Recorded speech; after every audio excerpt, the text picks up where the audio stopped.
Rev it up and welcome to Cars Yeah, show number 1855. I guess when I say today rev it up, it's going to be kind of a quiet rev because today we're going to be talking about Formula E. This is Cars Yeah, where you'll enjoy interviews with inspiring automotive enthusiasts. Mark Green is here to provide you with a fuel injection of automotive inspiration. So get in, sit down, buckle up, and get ready for a wild ride here on Cars Yeah. Hello, inspiring automotive enthusiasts, and welcome to Cars Yeah. Today I'm in beautiful Huntington in the United Kingdom, across the pond as we say over here, with a very special guest by the name of Sam Smith. Sam, welcome to Cars Yeah. Do you have any gear and are you ready to release the clutch? But I'm not so sure there is a clutch in the cars we're going to be talking about today. Thank you very much, Mark. It's a pleasure to be speaking to you today. No, I'm driving full electric, all electric today, so we're going to hit the loud pedal and zero torque. We're off. So yeah, looking forward to it. We're off indeed, because today we're talking about Formula E. Now, before I give you a proper introduction, Sam, would you share one little thing that most people maybe don't know about you? Wow, let me think. Well, I don't know if people know about this in the States, but there's a big personality over here in the UK called Stephen Fry, who is a big TV personality, and I worked with him for a full day, which was one of the best experiences of my life. Extremely intelligent guy, does lots of travel documentaries, extremely erudite kind of broadcaster, and I worked on a documentary, and I worked with him for a full day, and it was an absolute joy. So he's a huge fan of the States and does a lot of traveling in the States and has done documentaries which have been shown over here, but I'm sure some of your listeners and viewers will know the name Stephen Fry. So that's my little claim to fame and what most people don't know about me. So you know what's really fun is when we meet people who are celebrities like that, television, movie stars, and so forth, and they end up being great.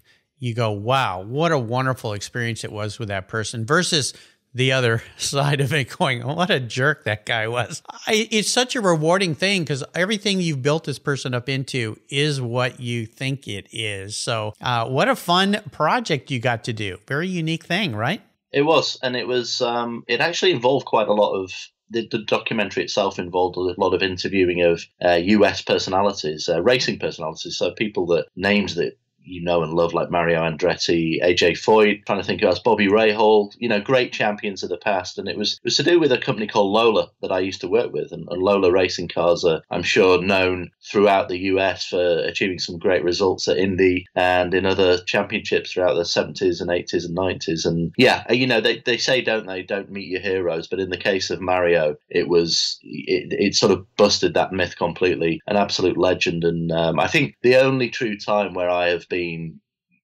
completely starstruck was meeting Mario Andretti, and it was a complete privilege and pleasure. So I'll always remember that day as well. No kidding.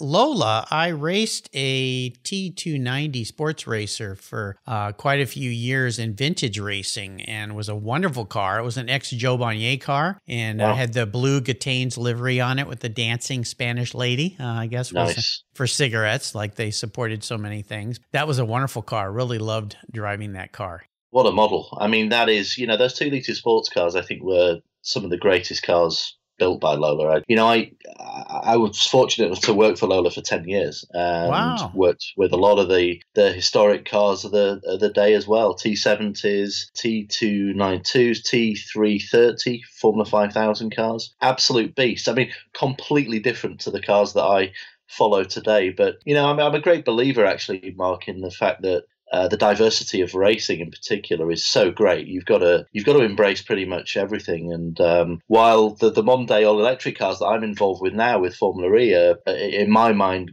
great and future relevant, I always like to see the T70s in action at historic races in the UK and beyond, actually. So always a joy to hear those things. And I can still hear them in my ear because it sort of resonates throughout your brain, doesn't it, when you hear those things? So. First time I went out in one, I was so excited I forgot to put my earplugs in before I put my helmet on. And oh my, yeah, I think my ears rang for a week after that. Because I had been racing a Lotus Formula Junior an 18. That car was loud, but nothing like that 2-liter. So, that ringing ears. It was, those cars which were penned by Eric Broadley, who was the founder and the custodian of Lola and the Lola name for so many years. I was fortunate enough to meet Eric a number of times and talk about some of the old days with him. And Joe Bonnier actually was a very good friend of his, and of Graham Hill, of course.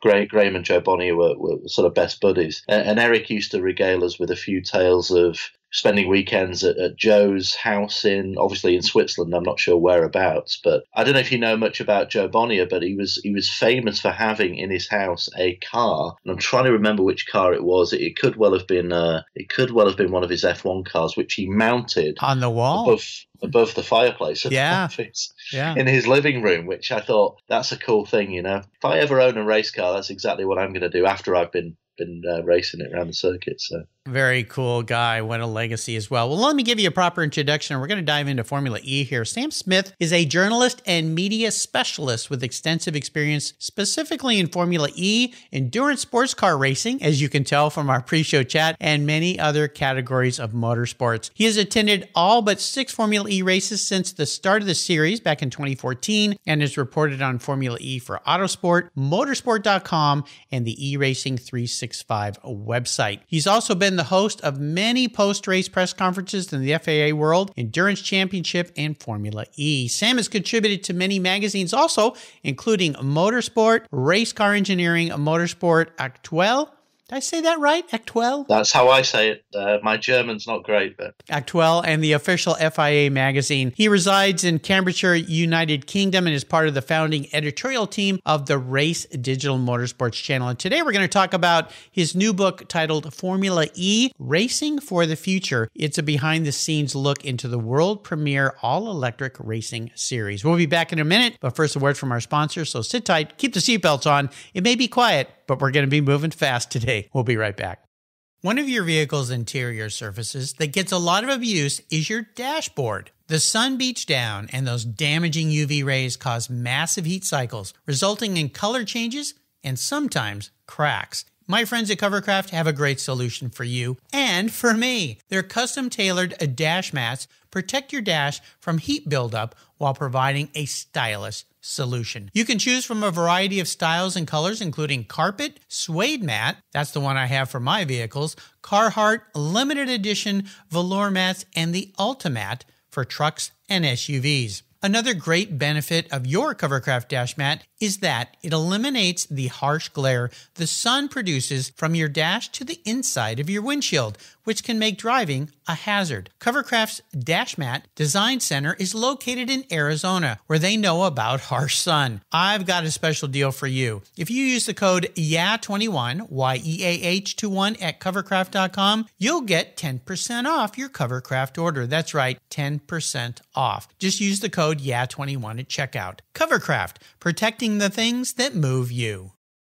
I was talking with a buddy of mine the other day, and he asked me about American Collectors Insurance. He said, while I listen to you on Cars Yeah, you're always talking about agreed value collector car insurance. Well, I insure all my cars on my regular auto insurance policy, and I've done it for years. Why use a different company for my collector cars? I get a multi-car discount. Isn't that good enough? I suggested he call his carrier and ask how much he would get if his collector car was totaled or stolen. He called back and said, boy, that was a scary conversation. The value of my car wasn't even close to what it's really worth. Thank you for the education, Mark. So don't just hope for a fair claim settlement. Be certain and know exactly what you'll receive with an agreed value policy. American Collectors Insurance has been protecting enthusiasts since 1976. Give them a call today for your personal agreed value quote at 866-ACI-YEAH. That's 866-224-9324. Tell them you're a friend of Mark Green's at Cars Yeah. American Collectors Insurance, classic car insurance, designed by collectors for collectors, automotive enthusiasts just like you and me. They're the ones that insure my car. That's American Collectors Insurance. All right, Sam, so we're going to dive a little deeper into the corner and talk about Formula E, because when this whole series came out, a lot of us diehard Formula One fans, racing fans like you and I, kind of went, oh, Yawn.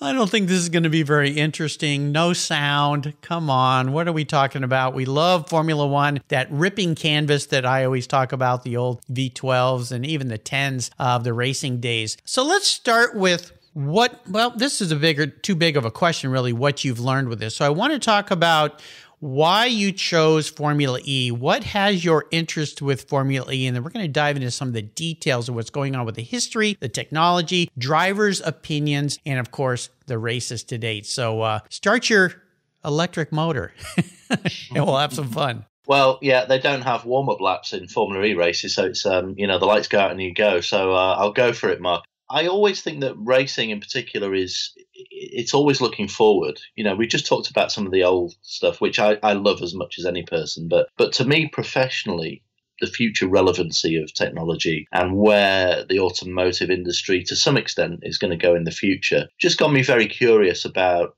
this new championship, which formed in 2014. And actually, prior to that, even at Lola, when I finished Lola in 2012, they had an all-electric sports prototype, which we did some straight line testing. And it never raced. Obviously, there was no series around for that to happen in. And then this FIA tender went out to promote a new all-electric single-seater championship. And I was just intrigued, really. I was covering sports cars, a little bit of Formula One at the time. I thought this was something a bit new. Went to a race, my first race in Uruguay, of all places, a place called Punta del Este, right by the Atlantic Ocean, and was just, intrigued by what was going on. It was quite a small scale then.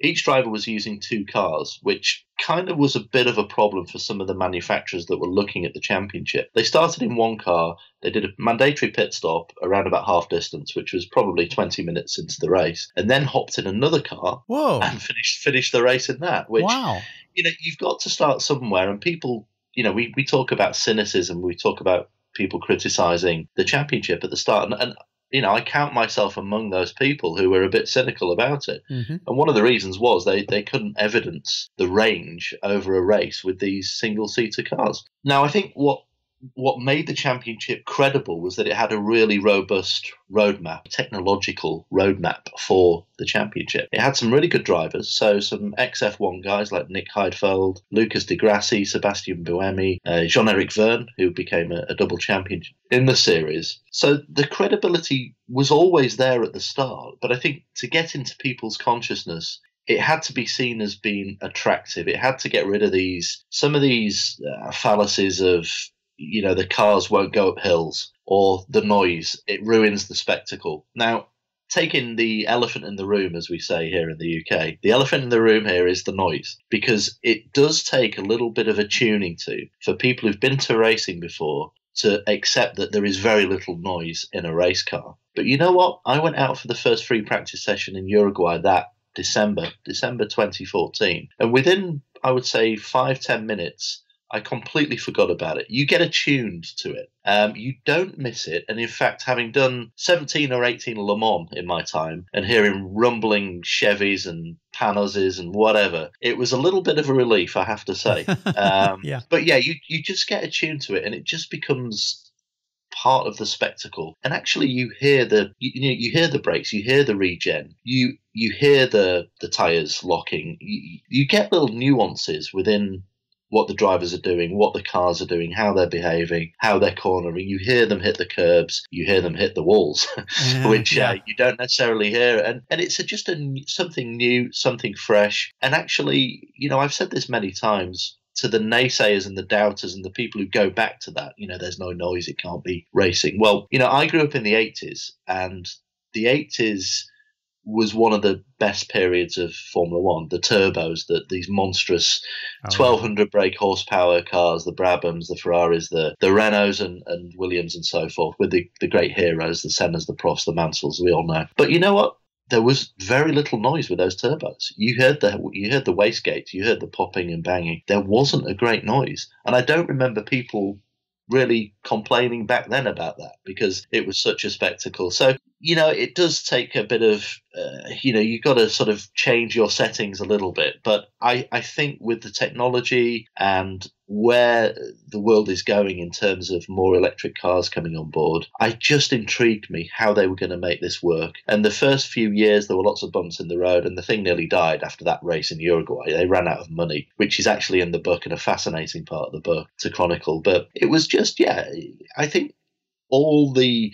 a lot of people in racing are intrigued by what the future might hold. That's all part and parcel of why engineers love working in racing, and trying to understand where things are going in a few years' time. And I was no different. I'm very far from a technical person, really, but it just intrigued me to see how teams and drivers were coping with this new electric kid on the block. Well, you think about racing, a lot of racing, especially at the higher echelons of Formula One, there's a lot of innovation technologies happening. And when these car marques get involved with this, then that trickles down. I'm a Porsche fanatic. You think of Porsche and all the things they designed into cars. Many started in race cars and they became normal, like four-wheel drive, for instance. You think of Paris-Dakar, the 959s, the turbocharged engines, and then, of course, that just became the norm for the street cars. And when you think about electric cars, what I believe has really engaged us enthusiasts is the speed involved, especially the standing start to acceleration is so crazy fast. We think of us kids playing slot cars, right? And how fast those slot cars move. And that's got to benefit the whole thing. So history-wise, technology-wise is a lot of what you go into with your book. Another interesting aspect, though, that I loved about the book was the driver's viewpoint, because someone's got to drive these things. And my initial thought was, well, who are these drivers? Guys that wanted to be F1 racers but couldn't be F1 racers. So they get dropped down to this so-called, well, I called it at the time lowly, but no, these cars are very cool looking. I mean, they look just as cool to me as a F1 car, Indy car, anything like that, but they are fast. So what did you learn talking with the drivers and their perspective of what it's like to get in these race cars and participate in an event? Well, the overriding thing from a driver's point of view is actually how deceptively difficult these things are to drive. Actually, not necessarily drive, the whole package of communicating with their engineers during a race. So what they're doing over a race is they are managing the usable energy which they get. They get a certain amount of usable energy to use. It's 54 kilowatts an hour. That they get for a 45-minute plus one lap race. Now you have got to manage that, so it's actually really no different to the amount of petrol or diesel that you get. Right, managing fuel in an F1 race is key to the race. How many races have we seen where the guy runs out? He's in the lead, he runs out of fuel the last lap, and there you go. But of course, you've got so many variables in a race with energy. You've got the efficiency of the powertrain, so regulatory. The powertrain cluster is actually free. So the manufacturers are allowed to develop their own motors, inverters, and gearbox, whereas the battery and the chassis are spec. So they've got a nice structure there to the what you call the roadmap, the technological roadmap of Formula E, which is part and parcel of the stability it's had really since it was founded. But drivers-wise, one conversation really stood out for me, and that was in season 4 of the championship back in that was the 2017-2018 season. And a driver joined a team, and this driver was called Andre Lotterer. Now, Andre Lotterer is a 3-time Le Mans winner with Audi in the last decade, and he has since gone on to drive for Porsche, the Porsche team in Formula E. And he has driven just about every race car you can imagine. He's even done a couple of kart races over in the States back in 2002, I believe. He's raced in Japan extensively, which is a super difficult national championship was then called Formula Nippon, now called Super Formula. He's won Le Mans, as I said. He's even started one Grand Prix back in, I think, 2014. And he is the sort of driver's driver. So he's your meat and potatoes guy. He loves Audi Quattros. He loves the history of the sport. He's a massive Porsche enthusiast. And Andre, I spoke to him and I said,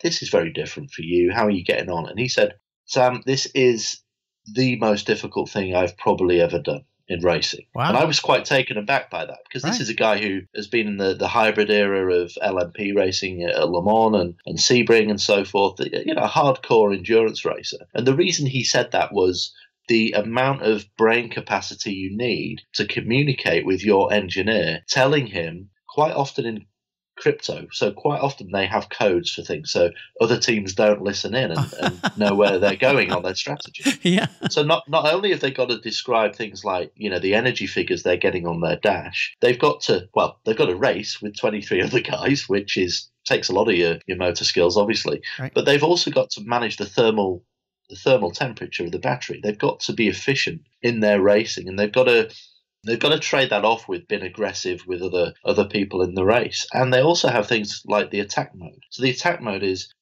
usually twice during a race, although it could be more than that, more activations. You activate a transponder offline at a designated corner, which gives you an extra boost of 35 kilowatts of power. Whoa. Right? And you do that, it's mandatory. You've got to do it twice, and it lasts for 4 minutes, and you do that in the 45 minutes. And you have to activate that with an activation on the steering wheel, as well as feeding that into your whole overall strategy of the race. Wow. So these guys constantly thinking. Now, when you see a Formula E driver immediately after a race, they are in a different place. They have been concentrating so hard with multiple inputs from their engineer they're speaking to constantly during the race. The energy figures, the thermal management of the battery, the way that they're cadencing their braking and regenerating using mechanical and brake-by-wire devices on them. And they've got these all-weather tyres, which they're constantly reviewing during the race as well. And the overarching thing is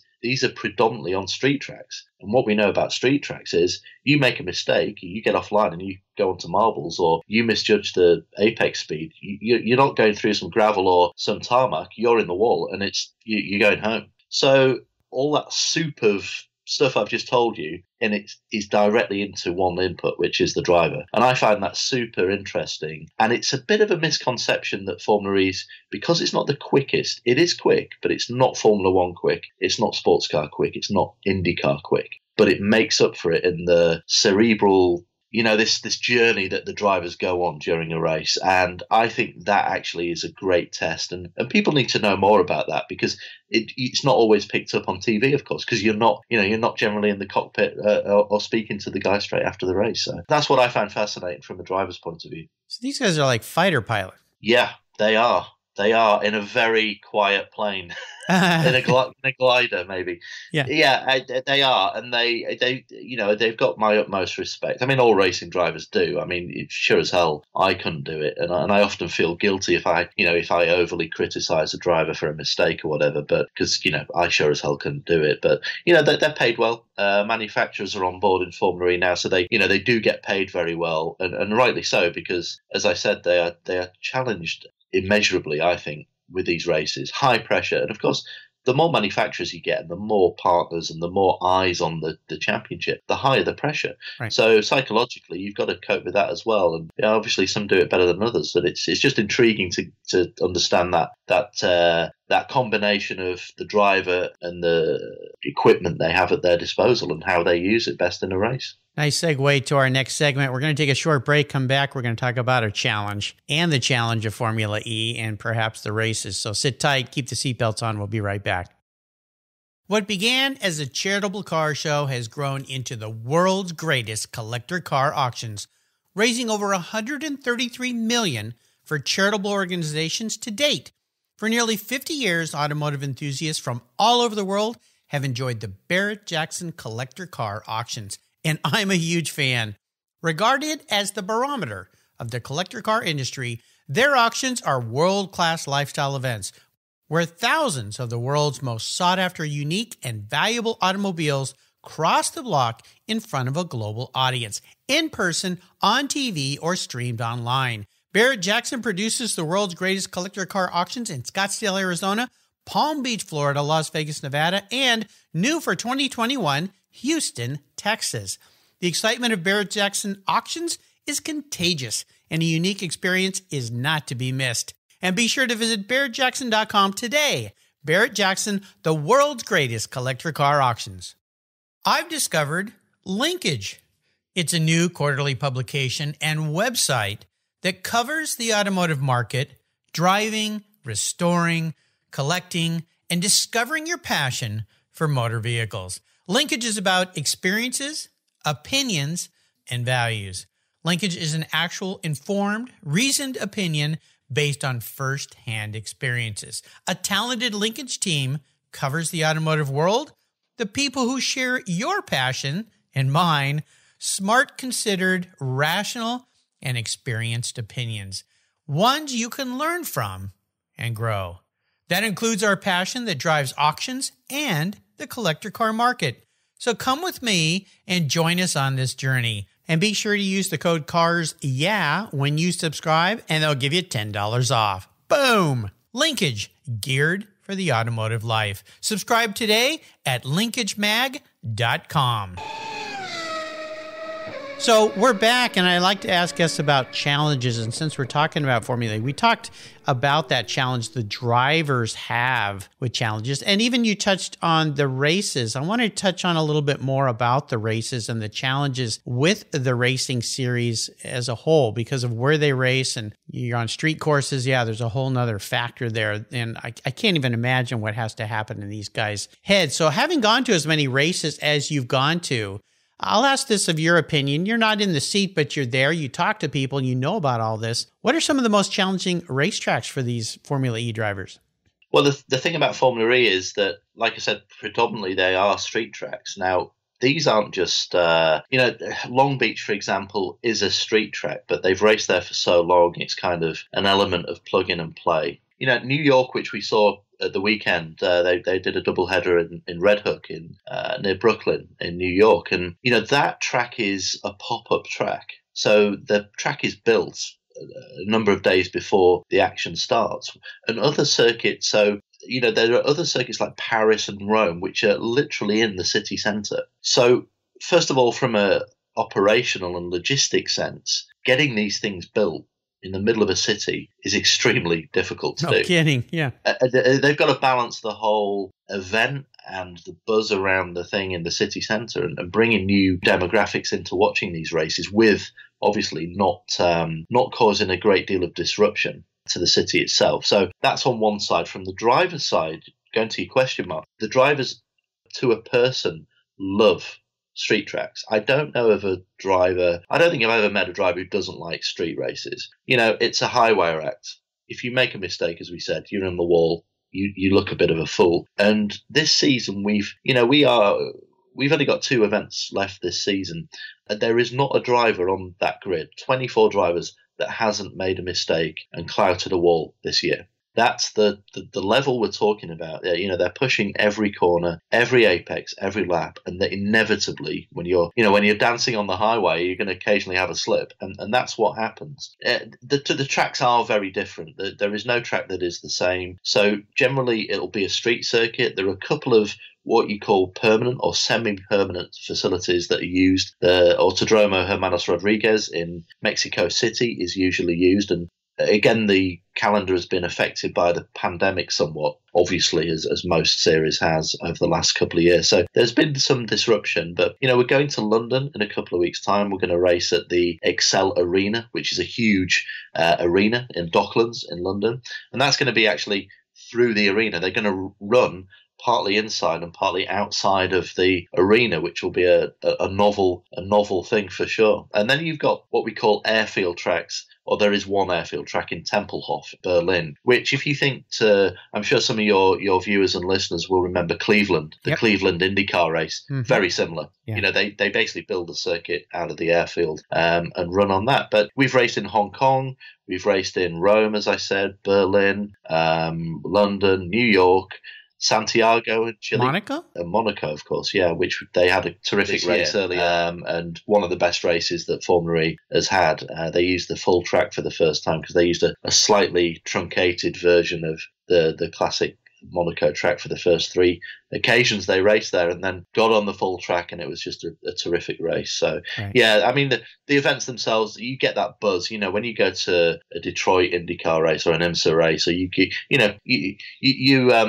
I think you're a similar vintage to me, Mark. You remember some of the great IndyCar street races in the 80s, and these things they just get a different buzz to it, and I love trying to soak up a bit of that pre-race to see the fans in the stands, and hopefully that all comes back very soon. I think everyone's aligned on that one. Everybody wants it to. Yes, the first Formula One race I ever went to was Long Beach Grand Prix. And back when I was, high school or college, I believe it was, 70s, I think, when they ran that first one. And watch the greats on the track. And luckily, my girlfriend at the time's dad got us back screen passes, if you will, into the paddock and around the drivers and things. And it was like, oh my gosh, this is so cool. Yeah. Do you see the formula of Formula E? I can only think, given electric cars and the prevalence of what's happening, Formula E is going to grow and grow and grow. More and more people are going to adapt to it, experience it, and go, this is kind of neat. I like this. I think this is pretty good. What's your vision of the future of Formula E, having gone through and written this book?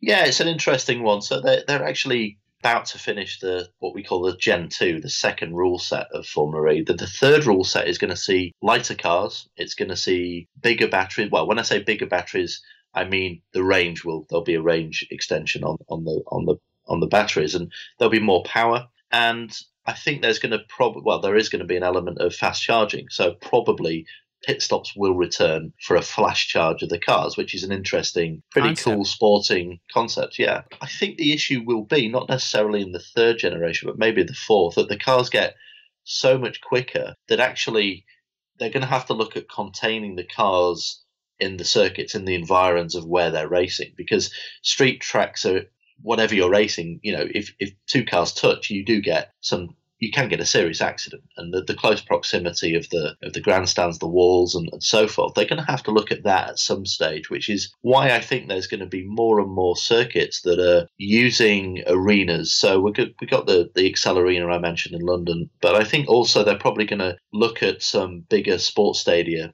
Seoul in South Korea is going to use the stadium that hosted the 1988 Olympic Games, for instance. So I can see there being more of a broader range of circuits. But I think what it'll mean for the driver is it's going to be an even crazier ride. These things are going to be super quick. Whether or not eventually they're going to include torque vectoring, or whether they're going to include, more MGU usage or some other performance enhancing stuff, there is a lot that they've got to be careful about, because what's going to happen is when manufacturers, when they're given freedom and there aren't necessarily spec parts, and you can get into an arms race and very quickly a championship can implode. We've seen it before in sports cars. We've seen it before in international touring cars. To an extent, we've seen it in some US series as well. The costs go up and it's unsustainable. And I think Formula E has to be wary that they have to control the cost. There has to be a cost capping to some degree. Otherwise, the budgets have already gone up. From season one, the teams were on approximately something between probably 10 and 20 million euros a season. And now the rumours, we don't know this for sure, but there are what I call significant rumours that some of the manufacturers are spending 45 to 60 million euros a season. So it's serious. It's serious stuff. I mean, that includes marketing and so forth, but still, that's a lot of money. And yes, they're going racing for a reason, and there's a lot of sustainability messaging, but, that could easily become 80, 90 million, and all of a sudden you're in the realms of a big arms race. So, yeah, it has to be managed properly and correctly. And I'm sure they'll do it, because they've done it pretty well for the first 5 or 6 years of the championship. No doubt. Well, it's a marvelous book, and I love it. It's really brought me up to speed, excuse the pun, of Formula E and what it's all about, because I was a little bit vague on my knowledge with it. So I'm really appreciative that you're bringing this up to pace. I want to talk a little bit about you, because your passion for racing is your lifelong career. Is there a really special vehicle in your life that you've had in the past that holds a place near and dear to your heart? I think I'm a bit curious, Mark. I do love road cars, but I'm more race cars. So you could pick a race car. I can pick a race. Well, I'll tell you what, I've got quite an amusing one. So in terms of the cars that I've owned, I did have a very small, and this is when I was a student, a Citroen AX hot hatch, which had little sort of, it's like the opposite of Go Faster Stripes. These were little spots, so it looked like a mobile 80s disco on wheels. and I drove this thing around the lanes of Cheshire in the north of England, and I eventually, the inevitable happened, and I wrapped it around somebody's fence or something. I think it was glanced it off a tree as well, and Dottie, as she was called, came to a premature end. I like the way you say that. Dottie, as she was called. Dottie. Yeah, Dottie. Dottie. Yeah. We had a memorial service for her after that incident. That was gone. But didn't they actually race? Some of the people race those things, like rally race, or they were road raced? Over in the UK, if it's got wheels, we race it. And I know things are similar over there in the US. I think it was called the Berg Cup or something that raced those things. It wouldn't surprise me. They race Citroen 2 CVs. You know, the Deux Cheveux, the 2 CVs. They race those over 24 hours over here. So oh my gosh, anything goes. But no, I've not owned a race car, but if I were to own one, then I'd probably keep it in the family, so to speak, with a Lola. So I'd love a Lola T70, a Mark IIIB. Well, yeah, no kidding. Well, and you'd hang that over your fireplace, I would assume, on the wall. Oh, obviously, yeah. Obviously, a little nod to Joe Bow there. to Joe for sure. Yeah, it's cool.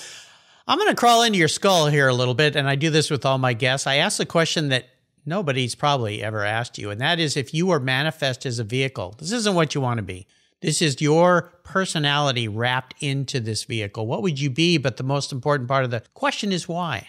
Wow. I think I'd like to think I would be a BMW CSL. Ooh. One of those kind of why? Because I think it's solid, and I'm quite a solid chap. I used to play football, and I love my sports. A little bit sporty, but also I'd like to think quite sturdy. And I think in whatever you do professionally, you've got to be a bit robust. You can't have too thin a skin, especially in journalism. That's for sure. Don't. You got to have your own personality, but don't take things personally, if you know what I mean. So I don't know, an orange BMW CSL, and I hark back to a relative who had one of those in the 70s, and if I were to be a car, I'd like to think that would be the one. Those are beautiful vehicles. I love the greenhouse effect on those cars with that very small C-pillar, if you back in the back, if you will. And I have a good buddy here, Bill, who bought one in Europe and brought it over that was a 3.0 CS, so Euro version, beautiful dove gray with a dark blue interior. It was just a wonderful, wonderful car. Yeah, I had for a while and got to be in that thing and enjoy it. So nice choice. But more importantly, I like the way you described it as relating to you. Well, I always ask my guests about a great book they love. And of course, today we're talking about Sam Smith's book, Formula E, A Racing for the Future. I'm going to put a link to that book on Sam's show notes page where you can get a copy once they're out. What is the date of release for the book right now? Do you have a release date? Yeah, the book has been released in Europe. In the States, it will. I think it is the week. It will be this week, I believe. Okay. So the week after the New York City E-Prix. So end of July, it should be available for everyone over there. There you go. Again, I'll make sure I put a link. If you love racing and you love new technology, this is the book to put on your library shelf and enjoy and learn from. We're going to take one more short break when we come back. I'm going to take you on the ultimate drive, Sam. You get to choose. So be thinking about that, and we'll be right back. Have you looked under your hood recently? The average car today has more than 70 computers and 100 million lines of code. Today and tomorrow, being a professional technician requires an understanding of technology, computers, and electrical systems that are highly advanced and very complex. Cars Yeah is honored to support TechForce Foundation as our charity of choice. Their efforts to help young people pursue a technical education and a fulfilling career as automotive techs is the key to an inspired life. Through scholarships, grants, and good old-fashioned hands-on experiences with vehicles, TechForce and Cars Yeah are working together to connect young people with viable careers. Join us and learn more by visiting techforce.org today. All right, so I have a magic scepter, and this enables me to allow you to go on the ultimate drive. That means you get to pick the vehicle, you get to pick who you're with. Could be a few people or one. Where are you going to be going? Who's at the wheel? So what does your ultimate drive look like today, Sam? My ultimate drive would probably be an Aston Martin. I really like Aston Martins. I love Astons. DBR I don't know, DBR9? 9. Possibly, yeah. Let's say DBR9. Who is in the car with me? Well, yeah, if it's an Aston, it's, I probably should have chosen an American car and got Mario, or a Ferrari Stoke Mario. I think Mario would be fine in any car. Do you know what? I think somebody, it's going to be somebody in racing. I probably choose Colin Chapman because I think I never met Colin Chapman, but I know lots of people who work for him and work with him. And I've met a few drivers who drove for him, have been quite lucky in that regard. And he just seems a fascinating character. I don't think it'd be an easy journey. I think it'd be challenging because he was a fairly complex guy. But obviously, I think the definition of a genius is not somebody who's easy and, breezes through life and is a success and makes lots of money. It's somebody who knows what it's like to work their way up. It's somebody who's challenging. It's somebody who thinks in a completely different way. And I think for an engineer like Colin Chapman to achieve what he achieved and to have the thing that fascinates me about Colin Chapman is the relationships he had with his team and his drivers in particular, and such a range of different characters. I don't think you can get any more different characters than Jim Clark and say Jochen Rindt, for instance, or even Mario Andretti. They all won championships with and for Colin Chapman. And I'd just like to go on a long drive with Mr. Chapman, or Chunky as he was known to many in the Formula One paddock. And I find his life fascinating for lots of different reasons. But I'd like to just dig into him and try and get into his head for a couple of hours at least. Well, no kidding. As a journalist, what a treat that would be. Nice choice. Nice choice. Well, you've taken us on a wonderful drive today. I think I could talk for hours with you about racing and cars, and no doubt maybe we'll have you come back when the next book comes along. But before I let you go, could you share maybe some parting words of wisdom or advice with us? Well, the first thing is be nice. That helps, doesn't it? Which is a little bit, I suppose, lame, but it's sound advice. Yeah, be nice to each other. But no, I think advice, follow what you love. Just if you're passionate about something and if you want to, you want to get involved in something, don't think too hard about it. Jump in, and then worry about all the other things once you've jumped in. Yeah, absolutely. I think it's simple. It's quite a good mantra for life, I think. And I'm fairly sure we only get one crack at it, so go for it. And that's what I tell a lot of people who contact me, youngsters who want to get involved in racing. That's the best thing to do. Just start. Best time to start was yesterday. So there you go. And I love it. Be nice to each other. Again, this new book by Sam Smith, Formula E, Racing for the Future, is absolutely spectacular. I want to do a shout out to my good friends Rebecca Leppert and Judy Stropus. They're the ones that introduced me to Sam. Both those ladies bring so many great guests here to Cars Yeah. So Judy, Rebecca, thank you very, very much. Very kind of you. Sam, thanks for being so generous today with your time and expertise and for sharing your experiences with our listeners. Love the new book. Congratulations. Until you and I talk again, I'll see you very quietly down the road. Thank you very much, Mark. It's been a pleasure. Thank you. You're welcome. Thank you so much for joining us on today's ride here at Cars Yeah. Drive on over to carsyeah.com to find show notes and inspiring automotive fun.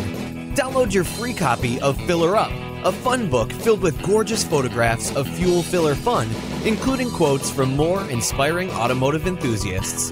Download your copy today, and we'll see you next time on Cars Yeah.